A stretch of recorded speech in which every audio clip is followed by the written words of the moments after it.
Welcome to our next installment of our Dream Job webinar series for the fall 2025 semester. My name is Danny Rubin. I'm the founder of educational company Rubin, and we provide online instruction for employability skills, helping students learn how to communicate professionally for opportunities that they want. Teachers in the Zoom, give me a show of hands if you've ever received an email from a student and it looked like they sent you a text message. Perhaps the entire email in the subject line with no message in the body. So we focus down on these social skills, these people skills, helping students learn how to be appropriate. And one way we do that is by talking with professionals in different fields about how they demonstrate professionalism within their job. And I'm really thrilled and grateful Emily is here today to share with us her work in interior design. A lot to dive into, and I'm excited to explore your world. And Karen as well. Thank you, Karen, so much for you being here from the Association for Family and Consumer Sciences to give us that bird's eye view of opportunities in the classroom and beyond for interior design and other pathways within FCS. I'd like to start by making everyone aware who's here for the very first time. Anybody first time in our webinars? Emily's first. Anybody else? Any hands up? I want to share in the chat something that you should know, that we do these webinars every other week, and we have our schedule of upcoming webinars and our previous webinars all organized on our website. So please bookmark that link in the chat right now, because that way you can register for future sessions. We have several more this fall, and we also have all the other ones organized by pathway. In addition, we put everything, all the webinars on our YouTube channel too. You're welcome to subscribe to our YouTube channel and just get connected so you know about future webinars. And then you also see ones, because we put the recordings on YouTube and you'll get notified. So please grab those links while you see them in the chat and hang on to those and stay part of our Dream Job webinar community. With that, I want to jump into our conversation today, and I'd love Karen to first introduce herself and give an overview from her point of view through AAFCS, how we want to sort of put this conversation in perspective within the classroom. Go ahead, Karen. Yeah, thank you, Danny. Thanks so much for having me today. The AAFCS, the American Association of Family Consumer Sciences, we aim to support family consumer sciences professionals by providing resources and education so that they can better support the individuals, families, and communities that they work with. For those that may not be familiar, family and consumer sciences is the people-centered science. It's a research-based discipline that focuses on individuals, families, and communities. And interior design is part of an 8 content area series that students learn as part of our educational programming. So most students will find out about family consumer sciences in middle school and high school. So I hope many of you have heard of that and are maybe taking one of those courses right now. And we conducted a survey of our membership in 2024, and 19% worked in that housing and interior design space, just to give you That's a that lot. reference point. Yeah, and they reported that they make on average $80,000 a year in those spaces. Of family consumer sciences, 47,000 students take family consumer sciences in college, and 19,000 graduate with a bachelor's degree in the housing and human environment space, which includes interior design. So if you're looking at that career pathway from high school to college, many of those family consumer sciences students end up taking interior design in college, and 700 each year end up with a master's or a doctoral degree in that subject area. There's a large range of occupations available in that space, so I'm looking forward to this conversation and sharing with you those different career pathways that you could pursue within that housing interior design content area. Fantastic. 19%, that is a huge percentage because there's many, many roles on, in jobs within FCS. So that shows how popular it is. And I think what's great is now we're going to combine what's popular from the outside looking in to then talk with Emily about what does the work really look like. Not to dissuade students from going into it, but just giving them an honest picture about what does the work look like every day, working with families, with businesses, turning designs into reality. Easier said than done. Absolutely. Yes. So with that, thank you, Karen, so much for that setup. It's a perfect setup. So Emily, let me have you introduce yourself, tell us your brief background, and then we'll jump into your world. Okay. Well, thanks, Danny, so much for having me. My name's Emily. I live in Cape Charles, Virginia, and I work every day in my dream job, and that is interior design.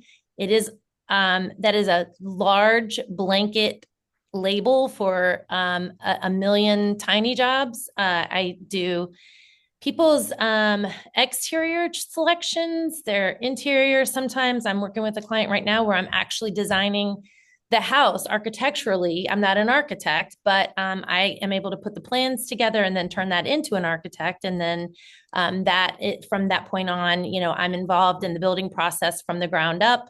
I make every single selection from wallpaper to tile flooring, their exterior, hardy board is a popular exterior element that we use now. Their roof colors, every paint color. There is a 100 million decisions go into the building of a house, and I love every bit of it. And I would say that one of the more challenging parts is just keeping the client on track. Once we've made, I tell them that once we make our color story about the house, we move forward from there. And there's no turning back once they've approved, we're the direction of the design. But we do make a million pivots along the way.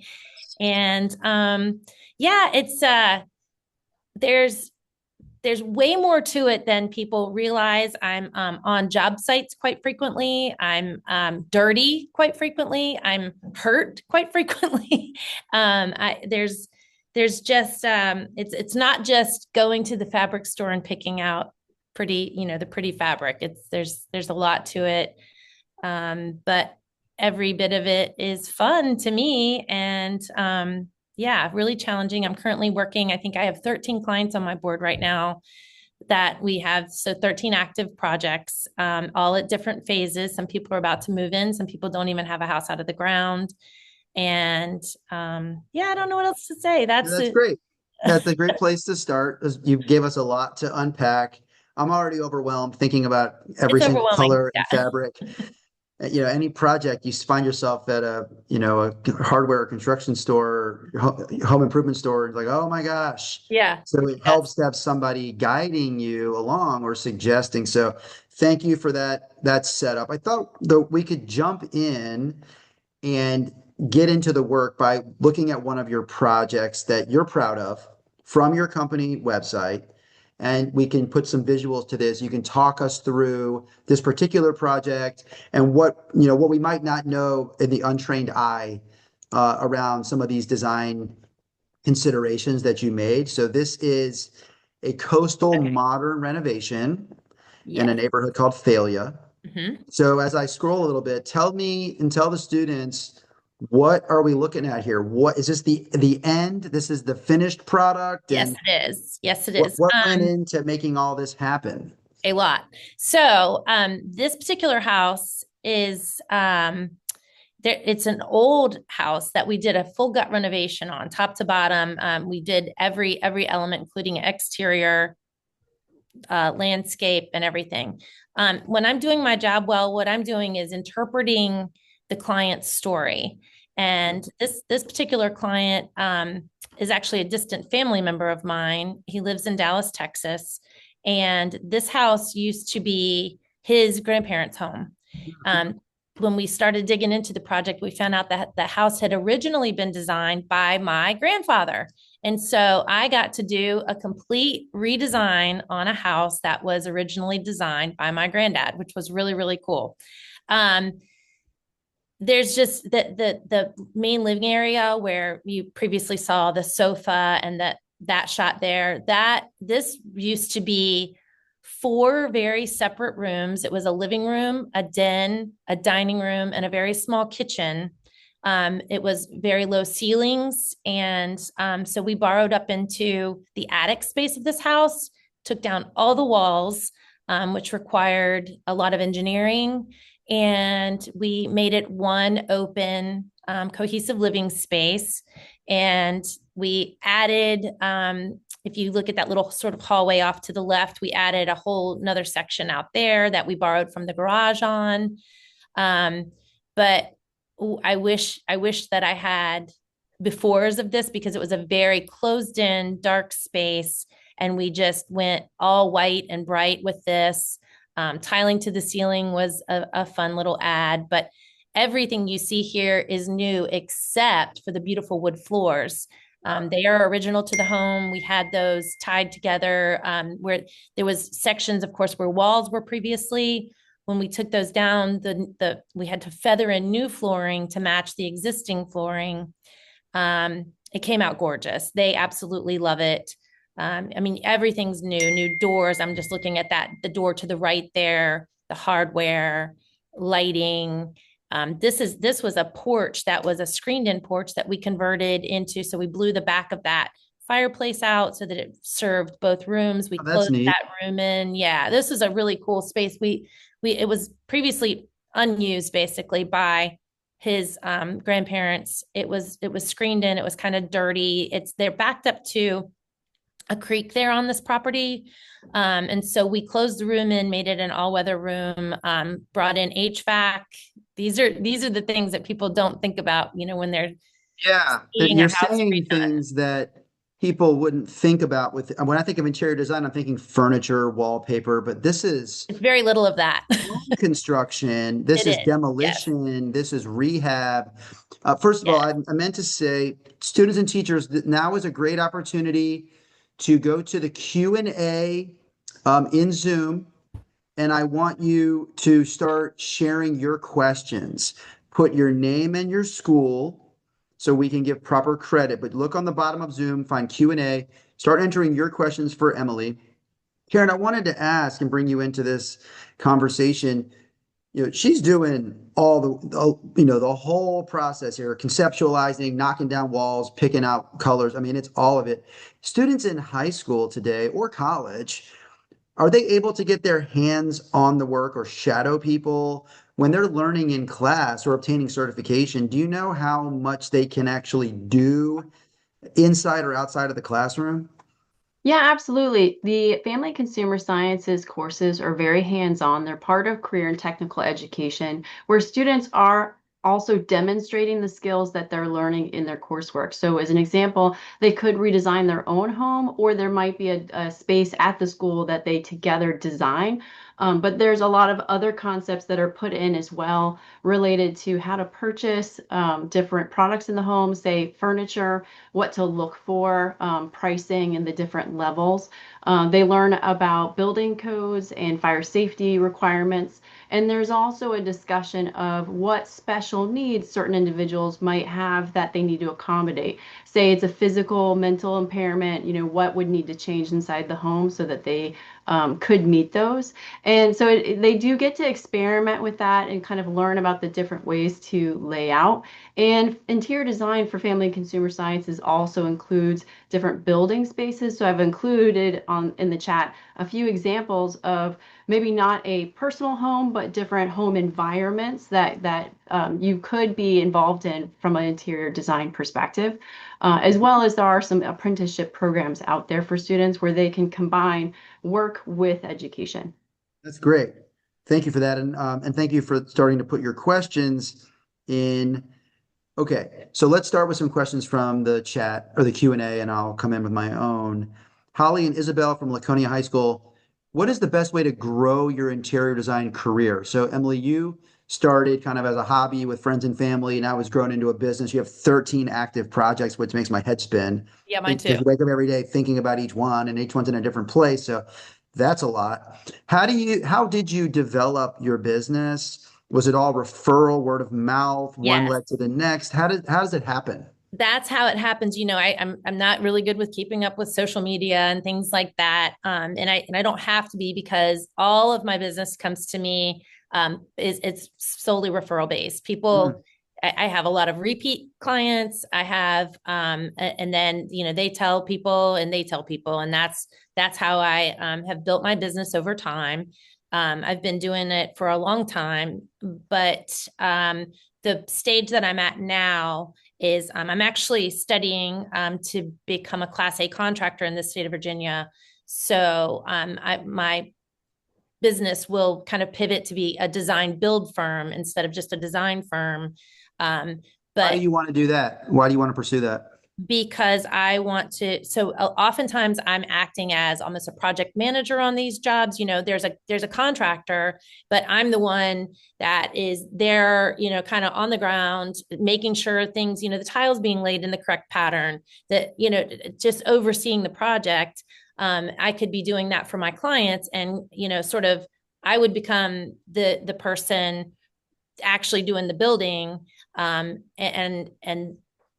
kind of, not to say cutting someone out, but I they understand. could come to me and directly, I could build a house with them, and I get the vision, and I can do it all at that point. So when I'm licensed in the state of Virginia, I'll be able to build residential homes. And I love that pivot in your career. You kind of keep going, one thing leads to the next thing, It right? does. Yes. And I want to point out to students, because we like to talk about employability skills in here. What I just did with Emily, she said, I'm pivoting from just design to design build. And what did I do? I asked her, why? Why do you want to do that? That's called a follow-up question, so that we can peel back another layer and better understand. And I want you to think about in your own career conversations, asking follow up is a good thing. Emily, were you insulted or put off that I asked you why you wanted to Absolutely not. go? Or No, what did it say to you that I asked you that question? that you were interested in the direction of my journey. And if Yes. and if you had an intern sitting there with you on projects, would you want them to sit against the wall and not say anything, or would you want them to be asking questions, even simple questions, to show that they're leaning in? What would you Yes. rather? No, I'd no talking absolutely or have. questions? There's no bad question. I think questions are a great way to learn. Great. I really want to make sure we understand the dynamics of a conversation as well as the work itself. Take us through the stages of a project, high level here. What are the steps of a project when you meet with them for the very first time to finished finished design, finished build? I met with some brand new clients yesterday, and mostly what I did was I just listened to them. They told me, I'm really, it's their story. I'm just the interpreter. So they told me, what they want their house to look and feel like, how they want it to perform, who will be visiting, who will be living there, will they be working from home, and from that point, I'll be laying out a floor plan for these people, that will grow into an actual um, set of real plans, which I have a set here if anybody wants to see what that looks like. From there, we dig into all of the design elements. That is all of the things. I also have I don't know if I can shoot over just a tray of someone's Love it. uh, elements here sitting here. Um, and then, once we have all of the appropriate permits and stuff, the builder will break ground, and all of these decisions will have been made prior to that. So that it's just kind of a plug and play for the builder. They incorporate all of the elements that we've chosen, and sometimes it takes about a year, start to finish, for people to get into, just depending on their builder, what the home style is, that kind of thing. And at the end, they have something a lot of times completely unexpected, and it's Yeah, over. I could see that. The way it starts, where it finishes, a lot of twists and turns. Thank you Yeah. for that high level and sharing what's behind you. Karen, you shared, and I love everything you're sharing in the chat is fantastic. Thank you for doing this. You shared and this is great. We love to talk about this, these job opportunities, this list of different job types or different spaces to work in interior design. It's important to know that you could work like Emily works with people in their homes. And you could also talk about this list of all these different spaces where design is a needed function. Yeah, absolutely. So, beyond the home, we have all of these interior spaces, especially government buildings, where they know they're going to have the general public coming in and out. They might be hosting events. So you see the similar thing with hotels when you're thinking about hospitality. And so they really do lean on the experts in the interior design space to help them think through the flow of traffic, how best to meet the needs of those individuals that will be coming in. When we learned during COVID that interior designers were incredibly important, thinking about in egress, so that they could think through air patterns, energy efficiency, and also that safety element. And the family consumer sciences area, we do a lot of research in that space. So that's why you see these show up in so many different places. We do the research to identify the best approaches and then consult with different builders so that these government buildings, hospitals, and so forth have that built in. So if you think about how wide a hallway is, that they're thinking about, okay, I have to get an extra person plus a person in a wheelchair. So that's where these regulations come from, is all that research. Yeah, actually, that's great. I want to ask Emily on top of that. So, like the things that interior designers think about so that the person using the space doesn't have to think about. Like you just said, Karen, like the size of the hallway. Or like Emily, you built that fireplace that goes into two rooms. What are some things that you've built or designed over the years that are really nice and you when you're using it, you like it, but you didn't even have to think about it. You just find yourself enjoying it because the designer sort of thought it through for you. What are some things that you try to anticipate for Oh people who my would use the gosh. space? I mean, the simplest answer to that is the way a kitchen is laid out. People when I'm laying out a kitchen, you want to make sure that the appliances are in an appropriate place, that they all complement one another. It's just there's so much that goes into the layout of a kitchen, and when you're in a kitchen space, you don't really think about that. You're just grabbing your dishes and unloading your dishwasher, and where you're unloading to matters, and where your dishwasher is placed in relation to the sink matters. And there's just there's a lot, they call it the working triangle. You want to have your range, sink and refrigerator all kind of and you can see it in this photo. They're all, really closely Oh, you're placed. right. That is a triangle. Yeah. Yes. And also like clearance between, where you're seeing the corner of that kitchen island and let's say the table near it, that you need to have a certain amount of distance between where the furniture is placed and where, the permanent things are. You don't want to have they're called pinch points. We don't want to get caught in a pinch point anywhere. Flow, just things that, and if you've gone into a space that's not done right, you've realized it. Oh, this doesn't add up. This is not making sense. Why in the world would they have this here? So things like that, it's those are the headaches that we remove from the consumer. I love that. And I think, Karen, I think you answered a question from the chat in the chat, which is great. You're doing a lot of work over there. And I appreciate this because someone had asked about other universities where you could focus on interior design, and she put out a great list. So I won't even ask that question, although I will give credit to Michael Burkett. Thank you, Michael, for that question. Okay, Emily, another question, and Karen can piggyback on this. The importance of communication. We talk about this with all of our guests. How often are you finding yourself being careful about the emails you write, how you present over the phone, in a Zoom, in person? How important is professionalism in the work that you do? It's vital. I would say that communication is the most critical part of my job. I'm in contact with people all throughout the working day, in all of the ways that you mentioned, by phone, by email, in person. Again, I'm on job sites. I'm face to face with people.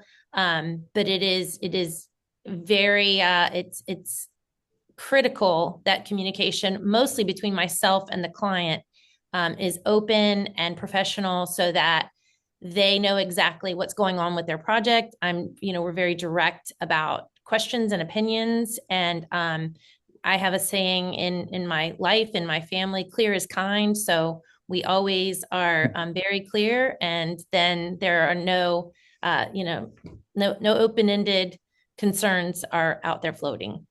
So would you say that if you were communicating over text with a client, which I'm sure you text them too. You get into a text exchange. But Constantly. Yes. if you were using all lowercase letters and slang and no punctuation, how do you think that would make the client feel? Do you think that you need to use proper grammar even when you're texting with people? Absolutely. But I'm old, Danny. Well, no. This is the point I'm making Yes, is I know. Yes, even if yes, someone it's was vital, and I do sound, I write my text the same way I write an email. As far as using whole words, using proper and punctuation, why? Why does that matter when you're talking to someone who's paying you money?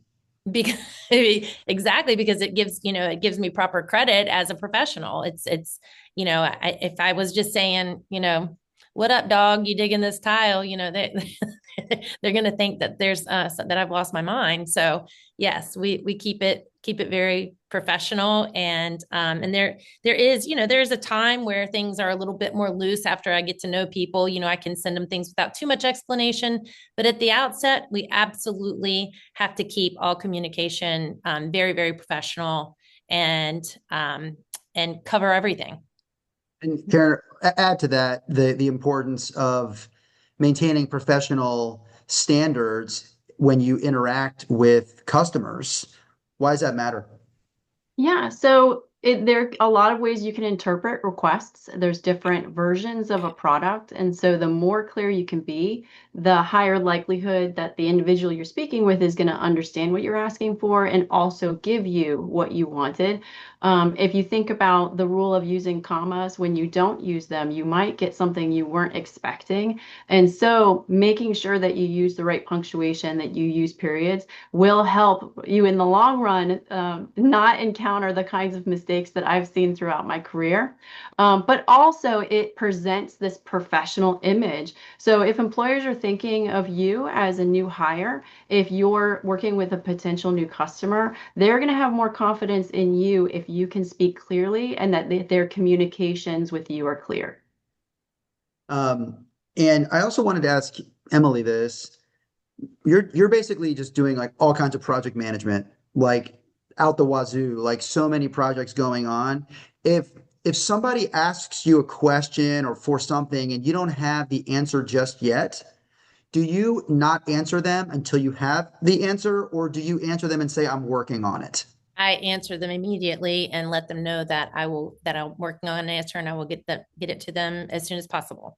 And why is that better than basically ghosting them until you're ready to give a response? So that they know they've been heard and that their concern is being taken care of. And also something that I've observed with this younger generation and even some older folks, but particularly younger students, is if they have a question over email, for example, and they get their answer, they don't respond anymore. If you write back and say, I fixed this for you, they're gone. Now, in your world, do you always try to make sure you like reply last, or that you put a kind of a stamp on every conversation so that they know that you heard them or that the message was received? Absolutely. Yes. Yes. There's always, there's sort of an unspoken finite end to a conversation by email, and you instinctively know when that is. I would never leave anybody. I'm as the person doing the project, I am always the last one to respond. Yes. That's when you're the one sort of they are your client, you Correct. need to be the last one to respond all the time. Again, this is a deeply relational business for you, right? You have friends, family referring to you. So you need to make sure that your reputation is top notch every day, right? Every day you wake up and do this work, you have to go into like this mindset, right? Of like how you're going to be interacting with everyone. You're probably bouncing between text conversations like all day between all these different All day. projects, right? Yes. And they all get that same level from you. You One you day can't turn it off. yeah. One day I took the time to keep a tally of how many interactions I had, and it was 67 interactions within one workday, by either phone, text, or email, with clients, because I wanted to know what that volume was like on a daily. So just one random day, I took a tally, and that's what it was. What was that number, teachers and students? Put it in the chat. How many interactions phone, text, email, video chat, in person in one day. Was that like a 9 to 5 or 8 to 5 or something like that? I work, I am really good about putting boundaries on my work day. I do a lot of volunteering. So my work day is 9 to 5. Yes. But I Okay. don't, there's no break. There's no, I'm on your, I'm available to my clients between those hours. I think that that's fair to you and fair to them. Yes. I really appreciate all this perspective because I love getting down into the work. We have to understand what it is, every single text, every email, every conversation. Like there's just a level that people expect when they're giving you they're paying you. There's a level of trust there that you can't break. Karen, I want to give you a final word as students think about pursuing these opportunities, anything else they should know or anything you heard today that you want to echo. Yeah, absolutely.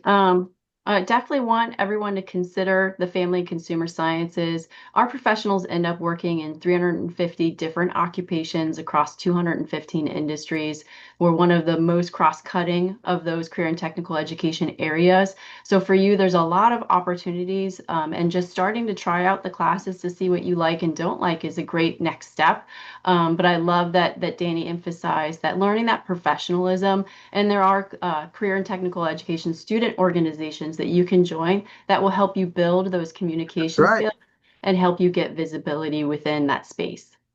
Anybody here, any FCCLA chapters in the room today? Thank you, Michael.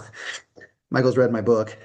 I talk about this stuff all the time. But any FCCLA chapters represent or any CTSOs or any student groups here? We often have student groups, FBLA, DECA, FCCLA. Oh, Julie's a state advisor. FBLA, all right. So obviously many of these skills students compete on, right? It's a local, state, and national competition. Julie, or Emily, you should know that there are competitions for public speaking and job interview and writing and business plans, and students compete I was nationally. an FBLA. I was an Well, FBLA member. Yeah, pardon it's me, you know. There we 500 years go. ago in high school. Yeah. FBLA. So we have FCCLA here, DECA here. Bobby, thank you. So there's opportunities, as Karen said, to practice these skills now, really work them out. And of course, doing something 67 times a day, you'll get better a lot in a hurry when you're out there in the work world too. Of course, a lot of this happens on the job, but practicing early will make you even better. So thank you for everything you both had to say. Thank you to the students and teachers for being here. Great questions, great engagement. We will continue with our Dream Job series in 2 weeks, October 22nd. This one's pretty cool too. We're talking to a person who works in sports and technology. His company sells products to Division I sports programs and professional teams, like technology to go over replays of like the plays on the field. And they sell in to these major universities and major international soccer clubs and women's NBA and all this different stuff. And I'm sure once again, we'll talk about the importance of customer service and customer relations. It always seems to be there. So my thank you to Emily, Karen. Thank you so much. Awesome information. My Thank you, pleasure. teachers and students, for being here. Join us in 2 weeks, and we'll see you on October 22nd. Have a great rest of your day.